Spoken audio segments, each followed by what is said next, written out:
Praise the Lord, जय मसीह की। मैं पास्टर रवि बघेल आप लोगों को फिर बस स्वागत करता हूं। प्रभु यीशु मसीह के नाम से छत्तीसगढ़ से हूं। परमेश्वर का धन्यवाद करता हूं। बिल्कुल छोटा सा वीडियो हो, मैं निवेदन करता हूं कि पूरी तरह से आप सुनिए। मैं आज सीधे परमेश्वर के वचन में जाऊंगा। निश्चय प्रभु हमारी हर समय हमें देखता है और हमारी प्रार्थना को सुनता परमेश्वर है।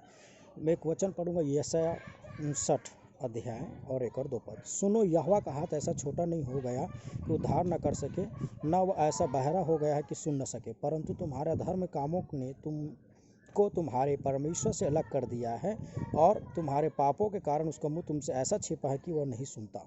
लिखा है, परमेश्वर कहता है सुनो। यहोवा मतलब परमेश्वर के हाथ ना छोटा हुआ है, ना ही वो बहरा है जो मैं प्रार्थना न सुन सके, और ना ही हम छू सके कि हमें चंगा ना कर सके। आज किस परिस्थितियों को मैं बताना चाहता हूँ। पूरी दुनिया में कोरोना वायरस महामारी, उनके साथ साथ कई प्रकार के दुख, संकट, तकलीफों से प्रत्येक लोग गुजर रहे हैं, हर एक परिस्थिति से।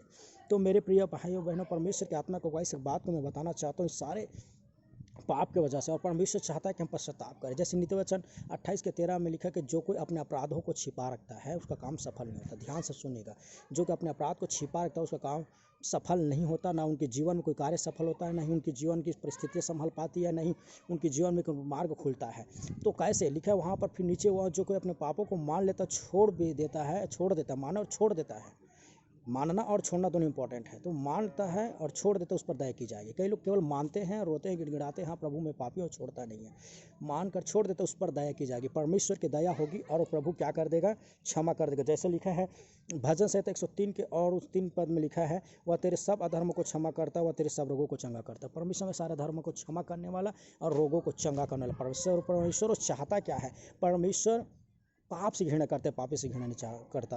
पाप से घृणा करता है, पापी से घृणा नहीं करता। वो परमेश्वर चाहता है छुड़ाने के लिए। जैसे प्रभु यीशु मसीह को उसने भेजा, और यीशु मसीह कहता है कि मैं पापियों को मित्र, मैं पापियों को बचाने छुड़ाने के लिए आया हूँ। जैसे लूका सुसमाचार 19 अध्याय में जक्कई नामक एक मनुष्य के बारे में बताया जाता है कि जक्कई एक पापी था, इनकम ऑफिसर के आयकर अधिकारी था।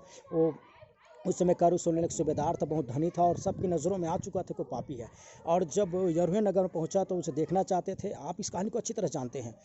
तो नाटा था, नहीं देख पाया, तो गुलर के पेड़ में चढ़ गया। यीशु ने उसे देखा और कहा आज तुम्हारे घर जाना। जैसे उनके घर गया तो एक अच्छी बातें हम सीखने को मिलता है इस जक्कई के द्वारा, और आज भी उस उद्धार को पा सकते जिस तरह जक्कई उद्धार को पाया।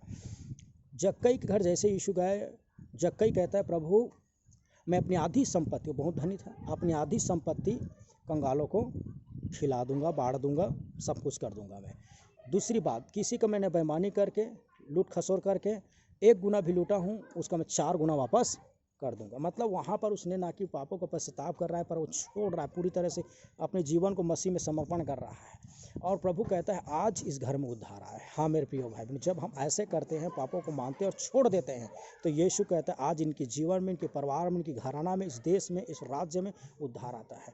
और पाप की वजह से ही सैसरा पाते। परमेश्वर दंड नहीं देता लोग, लेकिन पाप करके खुद दंड को सहभागिता हो जाते हैं। मेरे प्रिय भाई बहनों, ये वचने सुनिए। आज परमेश्वर में प्रार्थना नहीं सुन रही है, उनकी आशीष हमारे तक नहीं आ पा रही। इनके कारण क्या है, जिस तरह एक बंदिर की जेल में रहता है तो चारों तरफ से दीवारों से घेरा रहता है, और वो अंधेर में अंधेरा रहता है, पर बाहर में देखो तो रोशनी होती है। उसके कारण केवल एक दीवार होती है।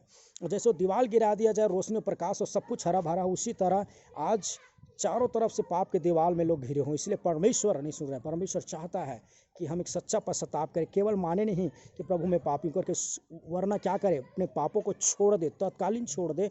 नीति वचन और 27 के पद कहता है कल की सिमटिंग मत मारो। कल बोलता है, कई लोग बोलते हैं कल मैं बदलूंगा, कल मेरे जीवन में चेंज हो जाएगी, कल के मत देखिए, क्योंकि यीशु का आगमन बिल्कुल निकट हो चुका है। जैसे बाइबल में सब कुछ लिखा था, अकाल महामारी, संकट, विपत्ति और अंतिम समय में धर्म बढ़ जाएंगे, सारी चीज़ें आप और मैं देखने को पाते हैं। इसलिए मेरे प्रिय भाई बहनों, मैं इस छोटा सा वीडियो से बहुत कुछ बताना चाहता हूँ। आज अगर आपकी प्रार्थना नहीं सुनी जा रही, आज परिस्थितियाँ ठीक नहीं होने के कारण केवल पाप है, तो पाप को क्या करो, आज ही इसी वक्त परमेश्वर की आत्मा में आप लोगों को प्रभु के दास होने के नाते निवेदन करता हूँ, शिक्षा देता हूँ बाइबल के वचन को, कि हमारा प्रभु सारे धर्म को क्षमा करता है, सारे रोगों को चंगा करता है। अगर आप चंगा होना चाहते हैं और पाप के क्षमा पाना चाहते हैं और जीवन उद्धार पाना चाहते हैं, एक और बात बोलता हूँ, जब यीशु को क्रूस में लटकाया था, उनके दाएं बाएं और भी 2 डाकू को लटकाया गया था। एक डाकू ने यीशु मसीह का मजाक उड़ाया, और दूसरा डाकू ने यीशु मसीह को स्वीकार किया, अपने पापों गलती मांगा, और बोलता है प्रभु जब तेरे राज्य आए तो हमारे सुधि लेना। तो परमेश्वर कहता है आज तू मेरे साथ मेरा अजीम होगा, हाँ स्वर्ग अजीम होगा। मेरे प्रियो, परमेश्वर चाहता है कि सच्चा पश्चाताप करने वाले, आज हम भी प्रभु का पश्चाताप कर रहे कि इनकार करते हैं और बाद में हम छोड़ते नहीं हैं, तो हम भी एक डाकू से मजाक उड़ाने वाले होते हैं। पर हम छोड़ देते हैं, यीशु को स्वीकार करते हैं, तो सच में हम उद्धार पाने वाले में गिने जाते हैं। यीशु का आगमन निकट आ चुका है और हम सबको एक आग की परीक्षा से गुजरना होगा। आग की परीक्षा मतलब आप साफ क्लियर करिए, मैं बताना चाहता हूँ हम सब मसीह भाई बहनों के विश्वास की परीक्षा होगी, अंत में सबके न्याय होगा। जैसे इब्रानियों 9:27 में क्या, मनुष्य का जन्म लेना, मरना और न्याय होना तय है, हम सब के न्याय होगा। इसलिए न्याय होने के समय हम धर्मी ठहरे, इसलिए अभी से पापों को पश्चाताप कर छोड़कर आप तैयार रहे। तो जब हम पापों को पश्चाताप करके छोड़ दें तो परमेश्वर दया करेगा। और यीशु का लहू, जैसे पहला यूहन्ना के साथ कहता है कि यीशु का लहू हमारे सारे धर्मों को क्षमा करता है, सारे धर्म को हमारे क्षमा करेगा, हमारे शुद्ध करेगा। तो मेरे प्रियो में निवेदन है कि आज जब हम पापों को पश्चाताप करेंगे, परमेश्वर का अनुग्रह, प्रभु के आशीष हमारे जीवन में आएगा और सर्वशक्तिमान के हम बेटा बेटी कहलाएंगे और अनंत जीवन के वारिस बनेंगे। निश्चय संदेश जो आपसे बातचीत किया मैं विश्वास करता हूँ, और छोटी सी वीडियो में परमेश्वर अगर आप बातचीत किया अच्छा लगा तो शेयर भी कीजिए, लोगों तक इस सच्चाई के वचन पहुँचे और पश्चाताप कर मन फिरा कर यीशु मसीह बेटा और बेटी बन जाए। गॉड ब्लेस यू, प्रभु आशीष दीजिए, मसीह की।